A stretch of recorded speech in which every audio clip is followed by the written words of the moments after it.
네, 오늘 하나님의 말씀은 누가복음 22장 14절부터 23절 말씀입니다. 제목은 새로운 은혜의 언약이라고 정해봤습니다.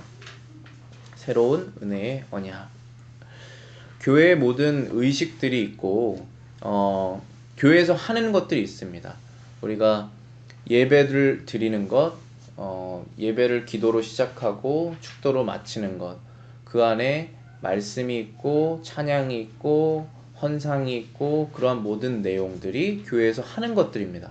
교회에 처음 들어온 사람들은 그런 거구나 하고 참여하는 것들이지만은 우리가 이렇게 성경을 알다 보면은 그 모든 것이 다 결국은 하나님의 말씀에서 하나하나 나왔다라는 것을 알 수 있습니다.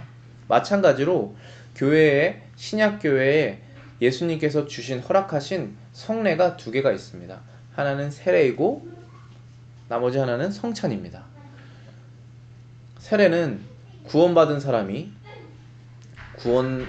하나님의 교회에 들어오게 되는 그 시점에서 세례로 그 사람의 구원을 공포하는 것입니다. 마찬가지로 성찬은 구원받은 사람이 자신이 구원을 받게 된 이유인 예수님을 기념하기 위해서 하나님께서 그 교회에 하라고 주신 성례입니다. 그 두 가지 것도 결국은 예수님께서 성경을 통해서 우리에게 가르쳐 주셨기 때문에 우리가 그 의미를 알고 행하는 것입니다. 그리고 믿고 그 안에 있는 의미와 그 효력을 믿고 행하는 것입니다. 세례란 구약의 할례가 이제 끊어지고 세례를 받는 것이고, 성찬은 구약의 유월절이 끊어지고 성찬을 하게 되는 것입니다. 그래서 세례와 성찬은 신약 시대에 새로 생긴 것이 아니라 영원한 규례를 하나님께서 주신 것이 쭉 이어지다가 예수님의 실체가 드러나면서 그 형태가 바뀐 것이다 라고 우리가 이해하면 될 것입니다. 오늘은 우리 누가복음 22장 14절부터 23절에 어떠한 역사적인 그 장면을 우리가 보는 것이냐면, 하나님의 백성들이 쭉 지켜왔었던 그 유월절이 끝나고 새로운 형태의 유월절인 성찬이 시작되는 바로 그 날을 우리가 오늘 누가복음에서 확인하는 것입니다. 근데 이 날을 예수님께서 아주 간절히 기다리셨다라는 표현을 쓰십니다. 오늘 본문의 14절 말씀 보시면은 때가 이르매, 그래서 그 때가 왔다라고 말씀하시고 예수님께서 사도들과 함께 그 식사 자리를 앉으셨다라고 말씀하십니다. 15절 말씀 보시면은 이르시되 내가 고난을 받기 전에 너희와 함께 이 유월절 먹기를 원하고 원하였노라 라고 말씀하셨습니다. 지금 여기서 원하고 원하였노라 라고 한국어로 이렇게 두 번 쓴 것은 제가 헬라어 언어를 봤더니 거기에도 두 번 쓰여 있었습니다. 실제로 직역을 하면은 간절함을 가지고 간절하게 바래왔다 이렇게 말씀하셨습니다. 두 번이나 똑같은 말을 하신 것입니다. 간절함을 가지고 간절히 바래왔다. 이렇게 예수님께서 이 날을 간절히 기다리셨다라고 말씀을 하신 것입니다. 그런데 우리는 이 날이 무엇인지 지금 제자들은 잘 몰랐지만 우리는 알고 있습니다. 이 날은 이제 예수님께서 죽을 날을 실제적으로 기념할 수 있도록 보여주시는 그런 날입니다.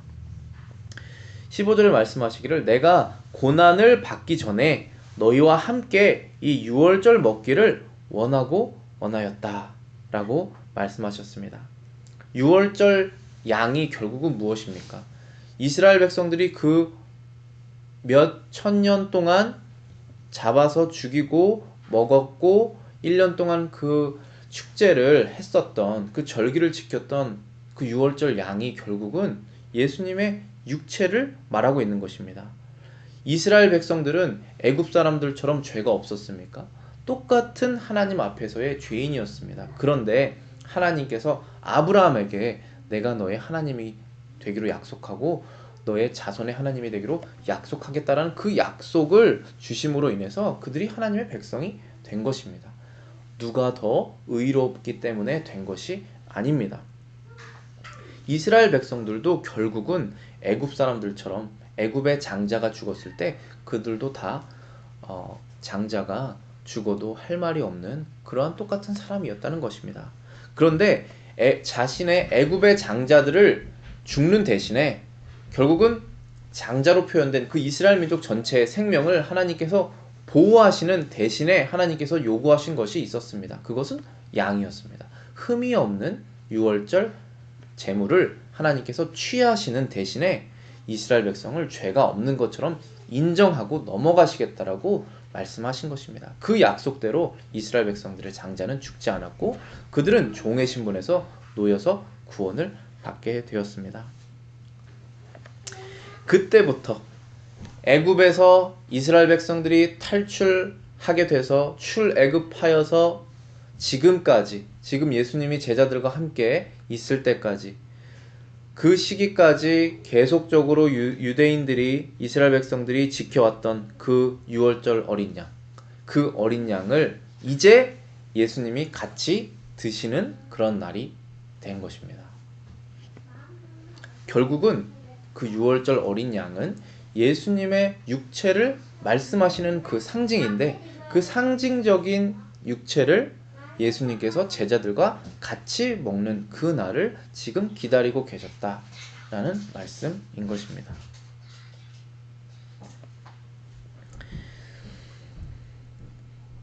유대인들은 이 유월절 양을 먹으면서, 자녀들과 같이 먹으면서 늘 출애굽을 했었을 때에 그 하나님의 놀라운 기적들, 그리고 하나님의 그 은혜, 하나님의 약속이 실제로 이루어졌다는 것을 가족들과 늘 같이 얘기하면서 나눴습니다. 그런데 결국은 이스라엘 백성들을 구했던 것은 그 아무런 힘이 없는 유월절 양이 아니라 하나님께서 제시하는 방법대로 구원받았다는 것입니다. 그 뜻은 하나님께서 제시하신 그 메시아, 그 분이 죽으셔야만 너희들이 구원을 받는다라는 것을 유월절 양으로 상징적으로 보여주신 것이기 때문에 그들은 그 양을 먹으면서 항상 하나님께서 주실 그 메시아를 기다리고 있었습니다. 그런데 지금 이 제자들은 아는지 모르는지는 모르지만 그 하나님께서 제시하신 그 실제적인 유월절 양 메시아 예수님과 함께 그 유월절 양, 그 상징적인 유월절 양을 같이 먹는 그러한 지금 상황이라는 것입니다.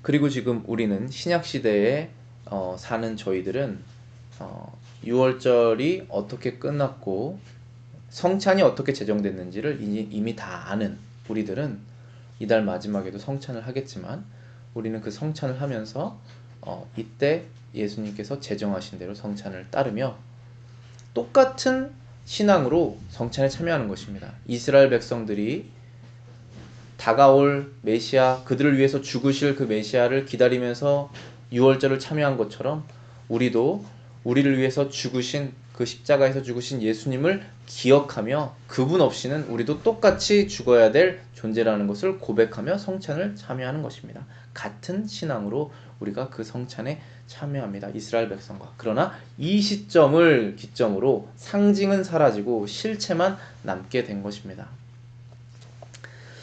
예수님께서 말씀하시기를 간절히 기다렸다고 말씀하셨습니다. 예수님께서 백성들을 위해서 죽으시는 것인데 그것을 간절하게 기다렸다라고 하신 그 이유는 저는 세 가지라고 생각했습니다. 첫 번째는 그것을 제정하신 후로 지금 굉장히 오랜 시간이 지났기 때문에 그것을 실체적으로 드러날 그 때를 예수님께서 기다리셨다, 그렇게 생각을 합니다. 또 하나, 예수님께서 간절히 기다리셨다라고 하는 것은 그 기간적으로도 간절히 기다리셨다는 뜻도 있겠지만 정말 간절히 이것을 행하고 싶었다라는 그러한 뜻이라고 생각합니다.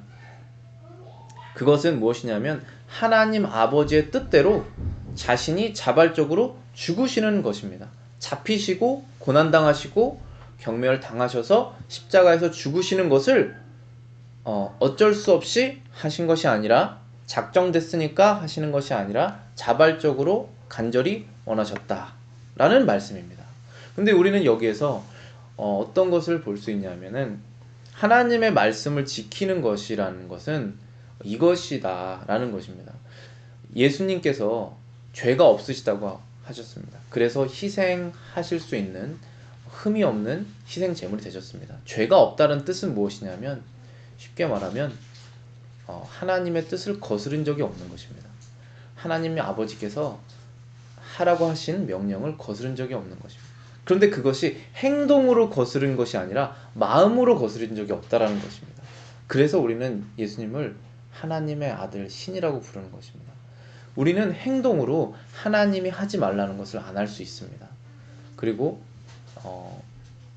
그것이 훨씬 쉽습니다. 그런데 마음으로 하지 않는 것은 어렵습니다. 그런데 여기에서 예수님께서 말씀하신 것은 간절히 원했다라는 것입니다. 하나님께서 하라는 것을 간절히 원해서 하고 하나님께서 하지 말라는 것을 간절히 원해서 하지 말아야 되는 것이 결국은 하나님께서 우리에게 바라시는 순종이라는 것입니다. 우리는 그러한 순종을 할 수는 없지만 예수님께서 우리를 대신해서 그 율법을 다 지키셨습니다. 우리는 이제 그리스도께 구원받은 존재로서 죄에서 묶인 것이 이제 풀어진 존재로서 하나님 앞에서 하나님의 뜻을 간절히 행할 수 있는 존재가 되었습니다. 완전하진 않지만 예수님의 그 성령을 우리에게 주심으로 인해서 그 뜻을 행위로 하는 것이 아니라 마음으로 간절히 원하면서 그 행위를 할 수 있는 하나님의 자녀가 됐다는 것입니다. 그것을 예수님께서 이루어 주신 것입니다.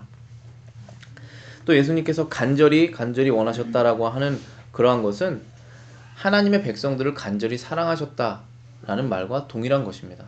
그냥 구원받지 못한 사람이 하나님의 작정대로 구원받지 못하는구나, 하나님의 뜻대로 언젠간 구원받겠지 하고 그냥 우리 넘어갈 때 많고 넘어갈 수 있습니다. 그런데 예수님께서는 그 사람이, 그 하나님의 백성이 간절히 구원받기를 원하셨다라는 것입니다. 그러한 간절한 마음이 우리도 있어야 하겠습니다. 마귀에게 사로잡힌 그 영혼, 죄를 반복적으로 질 수밖에 없는 그 죄의 사슬에 묶인 영혼, 그리고 그렇게 살아가다가 마지막에는 하나님의 심판대에 서서 사망으로 떨어져야 될, 영원한 사망으로 떨어져야 될 그 영혼을 불쌍히 여기고 간절히 그가 구원받기를 원하는 그러한 마음이 예수님께서 가지고 계셨고, 우리도 그렇게 구원받은 자로서 그렇게 구원받지 못한 사람들에게 그런 마음 가져야겠다라는 생각을 하게 됩니다.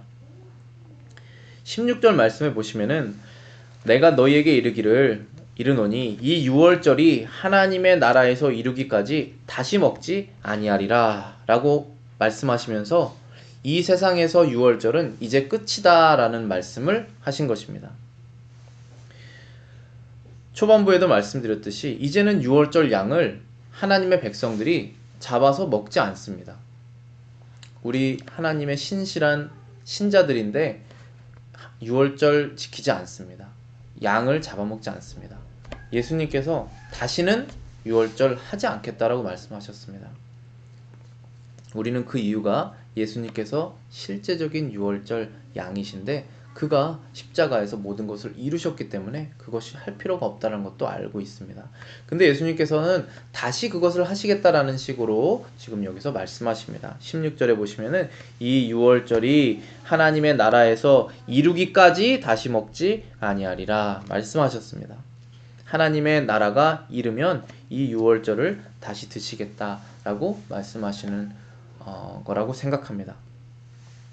이것은 장래에 주님의 재림으로 이루어질 그때에 천국에서 잔치가 일어날 것이다. 천국잔치, 또 그리스도와 모든 성도들이 신부로 상징적으로 표현돼서 그 혼인잔치가 일어나고 그곳에서 잔치가 일어날 것이다. 그 잔치 때는 성대한 음식이 있을 것이다. 그렇게 말씀하셨습니다. 물론 이런 모든 것들은 다 영적인 것이고 상징적인 것이겠지만 그때에 다시 유월절 양을 같이 함께 참여하는 그런 잔치가 있을 것이다 라고 말씀하셨습니다. 그때에는 예수님이 재림하는 그때, 그리고 우리가 예수님과 같이 같이 거하여서 영원히 그 예수님과 함께 거할 때, 그때 우리는 진정으로 이 유월절 양의 의미, 그리고 이 유월절 양을 통하여서 우리가 얻은 그 하나님의 기업의 의미, 구원의 의미를 더욱더 확실하게 알 수 있을 것입니다. 요한계시록 19장에 그때의 모습을 기록하고 있습니다. 19장 6절부터 9절 말씀 제가 읽어드리겠습니다. 또 내가 들으니 허다한 무리의 음성과도 같고 많은 물소리와도 같고 큰 우레소리와도 같은 소리로 이르되 할렐루야, 우리 주 하나님 곧 전능하신 이가 통치하시도다. 우리가 즐거워하고 크게 기뻐하며 그에게 영광을 돌리세.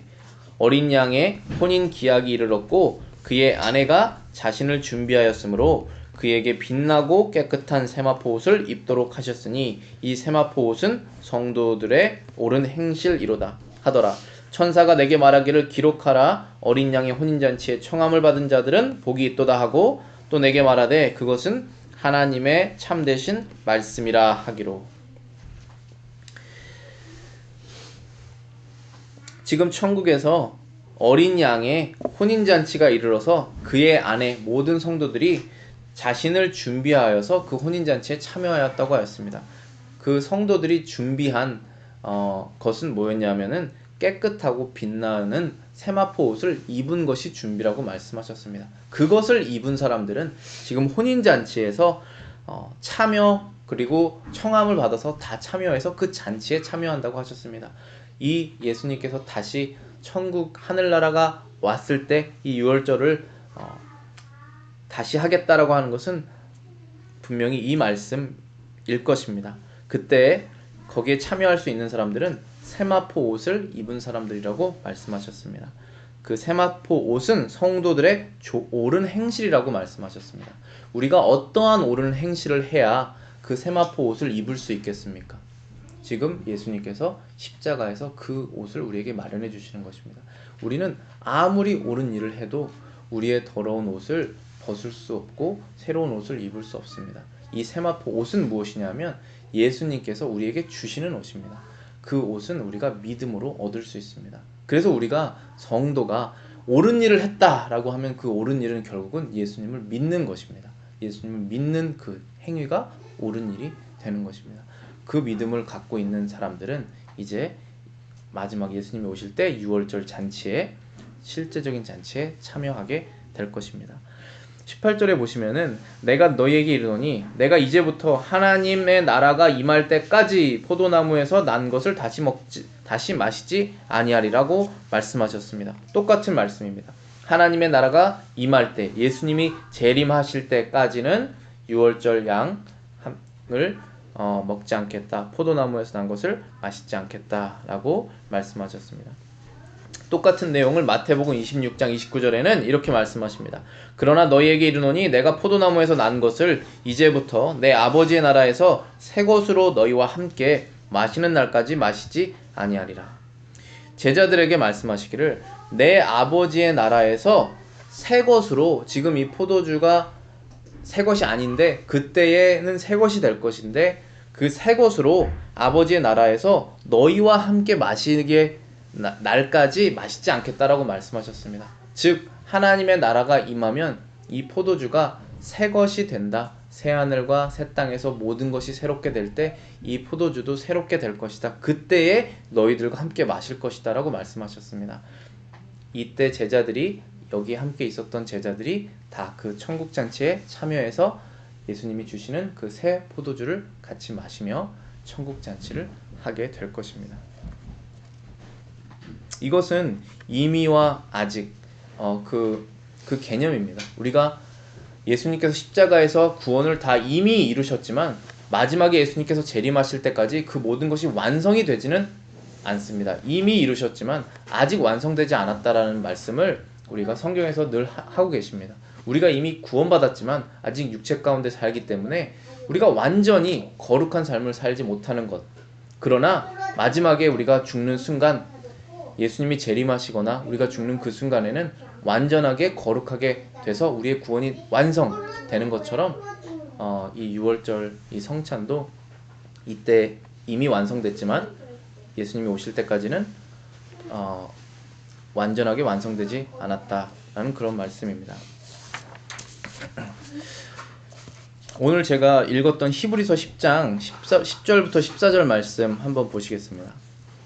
이 뜻을 따라 예수 그리스도의 몸을 단번에 들이심으로 말미암아 우리가 거룩함을 얻었노라. 제사장마다 매일 서서 섬기며 자주 같은 제사를 드리되 이 제사는 언제나 죄를 없게 하지 못하거니와 오직 그리스도는 죄를 위하여 한 영원한 제사를 드리시고 하나님 우편에 앉으사 그 후에 자기 원수들을 자기 발등상 되게 하실 때까지 기다리시나니 그가 거룩하게 된 자들을 한 번의 제사로 영원히 온전하게 하셨느니라. 구약 성경에서 늘 반복적으로 있었던 그 제사, 아침과 저녁으로 드렸던 제사, 1년에 한 번씩 드렸던 그 6월절 그 절기를 이제는 하지 않는 이유는 예수님께서 자신의 몸을 단번에 드리심으로 하나님께 영원한 제사를 드려서 더 이상 제사가 필요 없다라고 하셨습니다. 그런데 하나님께서 그 제사를 드리시고 지금 어디 있느냐? 하나님 아버지 우편에 앉아 계시다가 언제까지 그렇게 계시냐면 자기의 원수를 자기 발밑에 밟을 때 그때가 오게 되면 그때까지 우편에 앉아 계시다가 이 땅으로 오실 것이다 라고 말씀하셨습니다. 그래서 우리는 그 의미와 아직 그 사이에 살고 있는 성도입니다. 오늘 19절 말씀에 보시면은 이제 예수님께서 떡을 가져와 살해하시고 떼어 저희에게 주시며 가라사대 이것은 너희를 위하여 주는 내 몸이니라. 너희가 이를 행하여 나를 기념하라 라고 하면서 이제 빵을 떼어 주셨습니다. 그리고 20절 말씀에는 저녁 먹은 후에도 잔도 이와 같이 하여 가라사대 이 잔은 내 피로 세우는 새 언약이니 너희를 위하여 붓는 것이라. 자, 이 빵은 예수님께서 그 제자들을 위하여 주는 몸이라고 하셨고 포도주는 제자들을 위하여 흘리는 예수님의 피다라고 말씀하셨습니다.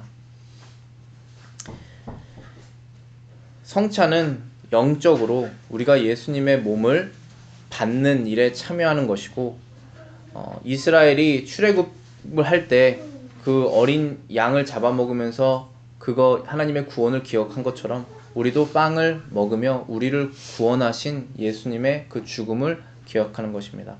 또한 출애굽할 때 유대인들이 어린 양의 피로 자기들의 문설주를 발라서 그 재앙이 심판이 자기들 집을 지나간 것을 기억한 것처럼 우리도 예수님의 피를 먹으면서 마시면서 우리의 씻을 수 없는 죄가 그 피로 씻겨 내려갔다는 것을 기억하는 것입니다. 그래서 우리가 기억해야 될 것은 예수님께서 그 죽으신 그 이유가 예수님이 때문이 아니라 우리 때문이라는 것을 기억해야 되는 것입니다. 예수님은 죄가 없으신데 그럼 누구의 죄로 죽으셨느냐? 바로 우리 각자 한 명 한 명의 죄를 지고 죽으셨다는 것입니다. 그렇기 때문에 우리는 마치 죄가 없는 사람처럼 이 땅에서 살아라 라고 말씀하신 것입니다. 죄를 회개하고 죄가 없는 사람처럼 하나님의 자녀처럼 자유롭고 또 기쁘고 모든 영광을 하나님께 돌리며 죄를 멀리하며 살으라 라고 말씀하시는 것입니다. 그것이 실제적으로 십자가에서 이루어졌기 때문입니다.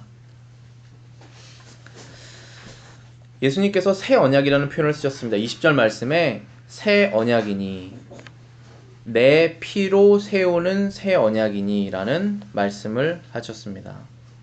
새 언약은 옛 언약이 있어야 새 언약이 되는 것입니다. 그런데 여기서 구약과 신약으로 새 언약과 구약을 그렇게 해석하면 안 됩니다. 왜냐하면 이 새 언약이라는 것은 옛 언약을 대체하는 것인데 그 옛 언약은 무엇이냐면은 하나님께서 아담과 맺으신 언약을 말하는 것입니다. 그거를 이제 행위 언약이라고도 말하고 영어로는 Covenant of Work이라고 합니다. 뜻은 죄를 지으면 하나님 백성이 아니고 완전히 순종하면 하나님 백성이 된다라고 하는 것입니다. 그것이 행위 언약입니다. 하나님의 말씀을 순종해서 선악을 알게 하는 나무를 안 먹고 살아가면 하나님의 백성으로 삼고 그것을 먹으면서 하나님께 불순종하면 불순종했기 때문에 에덴 동산에서 쫓아내는 것을 상징으로 하나님과의 관계가 끊어진다라고 말씀하시는 겁니다. 그것이 행위 언약입니다. 그 행위 언약으로는 아무도 구원받을 수 없습니다. 왜냐하면 죄가 없이 태어난 아담조차도 죄를 졌기 때문입니다. 우리는 죄가 있이 태어난 우리는 당연히 행위 언약으로 구원을 받을 수 있는 가능성이 처음부터 없게 된 것이죠. 근데 아담 안에 모든 인류가 다 죄를 졌다라고 하나님께서 성경을 통해서 말씀하십니다. 그래서 우리는 말하자면 행위 언약에 실패한 존재입니다. 아담으로 인하여서.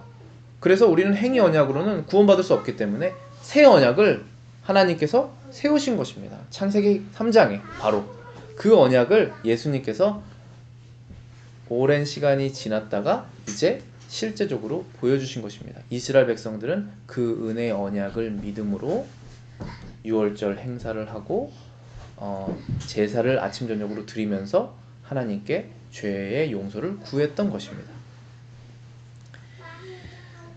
그래서 아담이 우리의 옛날엔 대표자였지만 이제는 우리가 아담이 우리의 대표자가 아니라 예수님이 우리의 대표자가 되는 것입니다. 우리는 아담의 몸에 속하지 않고 예수님의 몸된 교회에 속하는 것입니다. 우리의 대표자는 이제 아담이 아니라 예수님이 된 것입니다. 예수님이 새 언약을 하나님과 맺으셨습니다.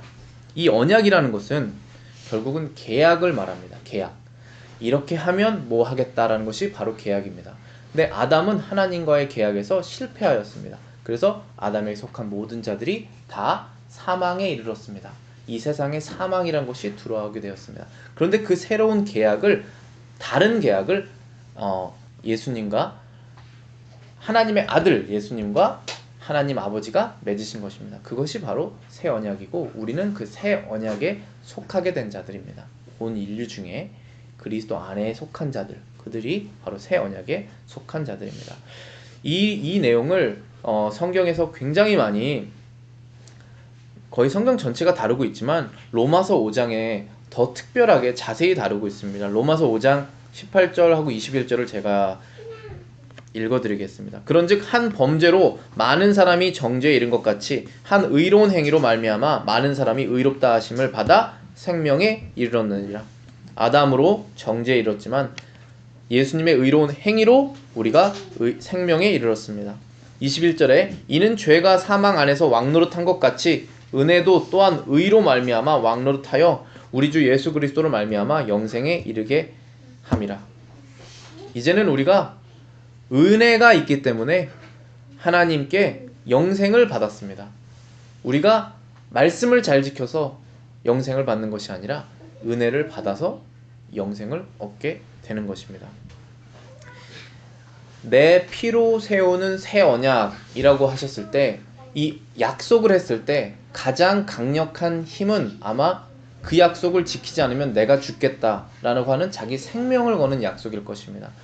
예수님께서는 지금 내 피로 세우는 새 언약, 우리가 심각한 거 할 때 혈서 쓰는 그러한 상징적인 의미로 그 피가 죽음을 상징하는 것인데 여기 내 피로 세우는 이 새 언약을 어떻게 해석을 해야 되냐면은 박윤선 박사 주석에 이렇게 두 가지로 나와 있습니다.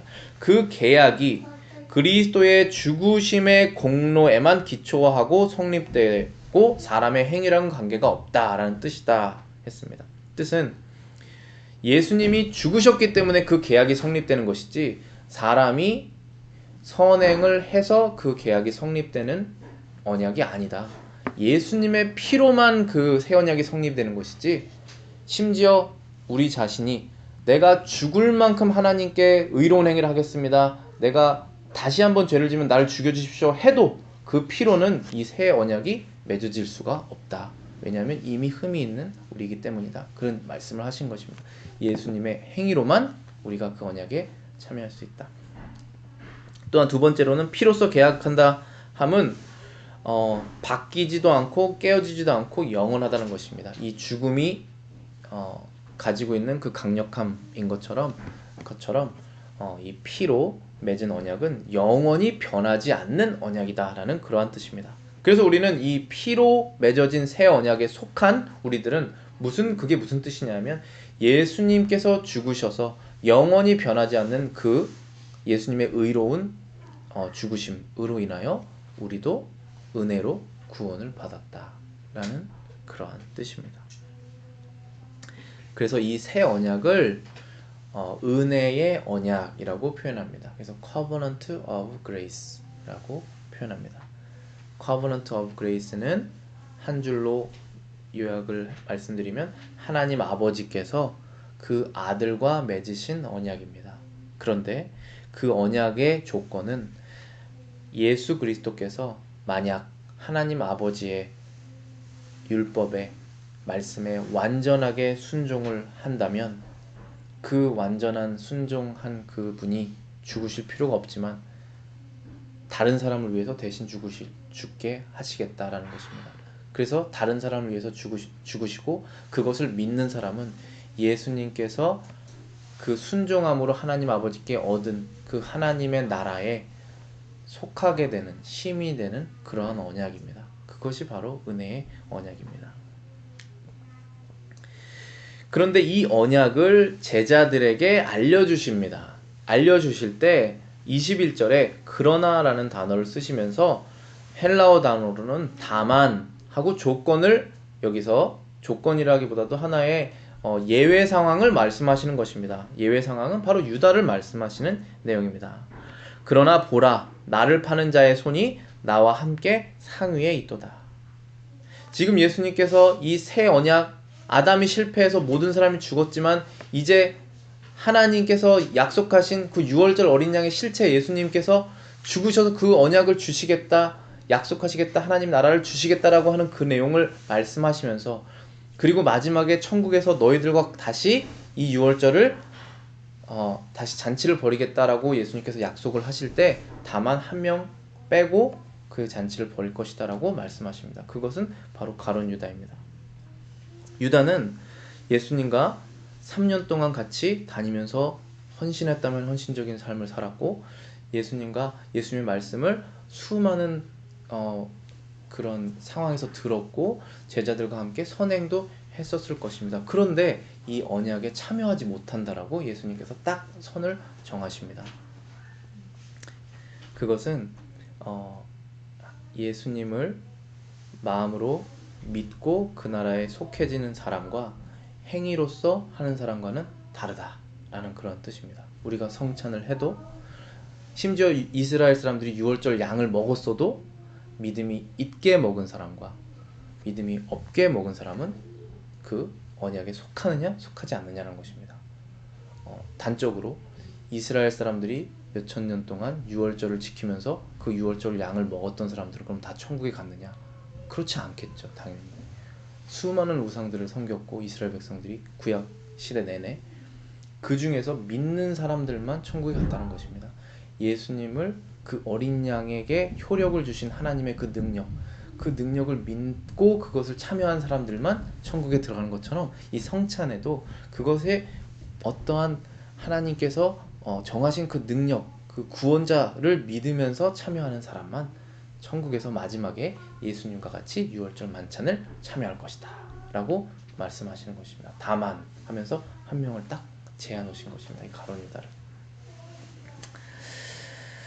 그래서 오늘 결론을 말씀드리면은 오늘 제가 이 말씀을 묵상하면서 우리 종교개혁 5가지 모토 있지 않습니까? 종교개혁의 5가지 모토가 오직 믿음, 오직 은혜, 오직 그리스도, 오직 하나님의 말씀, 오직 하나님께 영광, 이 5가지의 모토입니다. 이 5가지의 모토로 이 종교개혁자들이 자신의 신앙을 지키기 위해서 로마 카톨릭으로부터 핍박도 당하고 죽기도 하고 그렇게 어려움을 겪었는데 이 5가지가 바로 이 새 언약에 다 들어있다는 것을 제가 다시 한번 확인하게 됩니다. 그 뜻은 오직 믿음으로, 그러니까 그것에 참여하더라도 가룟 유다처럼 참여했지 않습니까? 지금 받아먹고 다 했습니다. 그런데 천국에는 참여하지 못한다. 그래서 오직 예수님을 진정한 믿음으로 되는 것이고, 그럼 오직 은혜, 그럼 가룟 유다와 베드로와는 무슨 차이가 있느냐? 똑같이 예수님을 부정하는 그런 사람들인데 결국은 하나님이 은혜를 주느냐 주지 않느냐로 그의 구원의 여부가 결정된다는 부정할 수 없는 결과에 이르는 것입니다. 오직 은혜, 오직 그리스도, 다른 방편이 없고 오직 그리스도만이 그 십자가에서 죽으신 그분이 영원한 제사를 드림으로써 우리는 구원을 받게 된다는 것이고, 그럼 오직 하나님의 말씀, 이러한 모든 것들이 과연 누가 말했기 때문에 우리가 그걸 믿는 것이 아니라 성경에 써있기 때문에 믿는 것입니다. 근데 만약에 누가 다른 얘기를 하면 성경에 써있기 때문에 그건 아니라고 믿게 되는 거지. 그래서 오직 성경이 되는 것이고, 마지막에 오직 하나님의 영광. 이렇게 사람의 행위는 철저하게 배제하시고 오직 하나님의 아들의 행위로만 하나님께서 구원을 주시겠다고 약속하신 것은 하나님의 영광이 완전하게 드러나시기 위해서, 우리가 하나님 앞에서 아무런 말도 하지 못하고 모든 영광을 하나님께 드릴 수 있도록 하기 위해서 이러한 모든 것들을 정하신 것입니다. 하나님의 지혜로운 방법으로. 그 종교개혁의 모토가 이 그리스도의 새 언약 안에 다 들어있다는 것을 다시 한번 확인하며 우리의 신앙을 그 믿음에서, 굳건한 믿음에서 벗어나면 안 되겠다. 그 믿음을 가지면 결국은 우리도 예수님이 오실 때 그 유월절 만찬에 참여할 수 있겠구나. 비록 우리가 늘 죄에 넘어지더라도 결국은 예수님 안에서 구원받는구나. 그런 생각을, 믿음을 다시 한번 확보하게 됩니다. 그런 신앙으로 다 같이 우리 천국에서 유월절 만찬에도 다 참여하시는 저와 여러분들 되시기를 바라겠습니다. 기도하시겠습니다.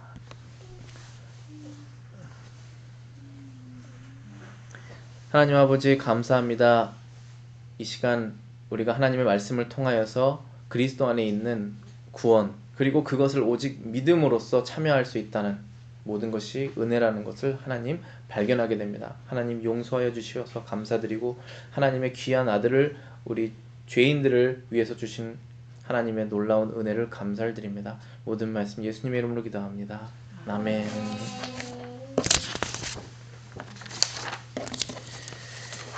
우리 찬송가 364장 함께 부르시겠습니다.